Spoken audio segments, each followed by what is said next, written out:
We're here at the CCA workbench, and Yes, I sir. want to tell you guys it smells like beef jerky over here. That'd be did good, that- actually. I like beef jerky. Ain't nothing over here that smells like beef jerky. What is all this mess? Well, we do got quite a mess. We're talking about catching catfish, and there's three kinds of catfish in Texas that we're mainly targeting: blues, channels, and flatheads. And mainly it's just blues and channels. Flatheads just usually a bycatch. But you know, the blue catfish is a very athletic catfish. He's eats a lot of fish instead of just stuff on the bottom. All the catfish will, but the blue catfish is very, very athletic. He likes to go and attack those shad. Do you think that's because he lives in the current? Well, I just think it's because he's a different animal. He's different than the other ones. And there's a lot of different catfish in the world, and a lot of them act different. And that's one of the big misconceptions about catfish is that they only eat on the bottom. And one of the main rigs that we use here shows you that they don't stay on the bottom. This is called the Sand Cooper rig, and what it is a float in between your weight and your bait, so that what it does is it gets your bait up in the column where the catfish are, not on the bottom and all the mess and stuff. It gets up in the water column, because catfish can be from a foot off the bottom to 10 feet off the bottom, right, feeding on a variety of different stuff. So, it's a good idea to get your bait in the proper position. This is one way to do it, with a 3-way swivel and a bank sinker. You can also use like a fish finder rig, with just your other way. There you go. With just your a swivel and a fish finder rig, and then your hook on the end.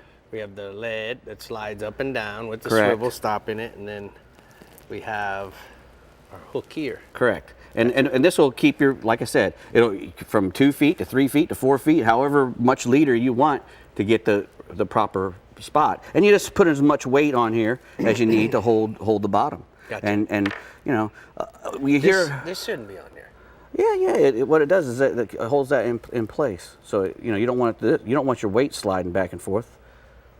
So that holds your weight right there. And what it does is it floats your bait up off the bottom. Now I'm following you. Yes, it floats your bait. I don't know if you could see, but my eyes were. I know. I felt like he doesn't get that it. Snake in the No, Jungle exactly. Book, man. I wasn't catching Exactly. it. I That's wasn't picking up what you because were. the catfish isn't on the bottom all the time, and especially in a river or something, they'll hang up current and get up above the bottom. And this is how you get your bait up above the bottom into where the catfish are. And you hear a lot of the fellas talking earlier about range cubes and whatnot, about baiting a catfish hole. Well, you can bait, these are the range cubes that they were talking about, and you can go and buy those. They come in 50-pound bags, and you can buy them at the feed and seed store, $6, $8, $12 if you live in town.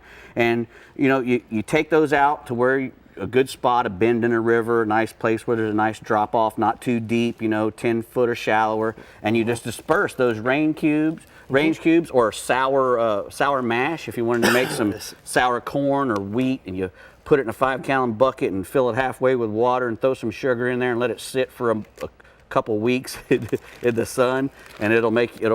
And when that corn gets nice and sour and doesn't float anymore, that's when it's done. That's when it's at the right, it's absorbed enough water and it's stinky enough. But you got to be careful with that stuff, because nothing smells like sour wheat. I mean, it'll some people can't stand it. Oh. And if you blow it up in your truck or something, if you put your when you're making it, you got to be sure that when you put your sugar and all that stuff, you don't seal the lid. You just leave the lid on loose to let the air, let it bubble. And because it ferments, right? It ferments is what it does. You're fermenting that mash. And if you leave the lid off, then it can get maggots in it, which you don't want that either. So, Thanks for sharing, Dave. Exactly. But anyway, we have a lot of different, you can get prepared baits. They use a lot of blood baits and stuff like dip baits. This is a dip bait. And they also make a thing called a punch bait. Do they make catfish salsa? Yeah, exactly. Well, the dip baits and the punch baits are made out of like cheese, and they got blood and all that stuff in them. And what you do with these things is you get a treble hook and you just dip it down in there. And some of them are so thick that they're called punch baits that you can't just dip it in there. You have to punch it in there and then pull it out with a stick. Use a stick to punch your thing in there and then pull it out. You can put a a nice big sponge on a treble hook or any kind of thing like that to hold that stink and hold that bait, because they will come up and just eat a treble hook dipped in that I'm stuff. gonna go put this in somebody's truck that I don't care for so much. Well, go catch you some catfish, because they're fun to catch and they're good to eat. Dang, yeah, they are good to eat, but man, Rick, you gotta pay the price for that. Rick, It's not I was as bad just as that gonna say, corn. Don't you dare be doing anything funny with that dip bait. 'Cause No. You've done some pretty bad pranks to me with smelly things.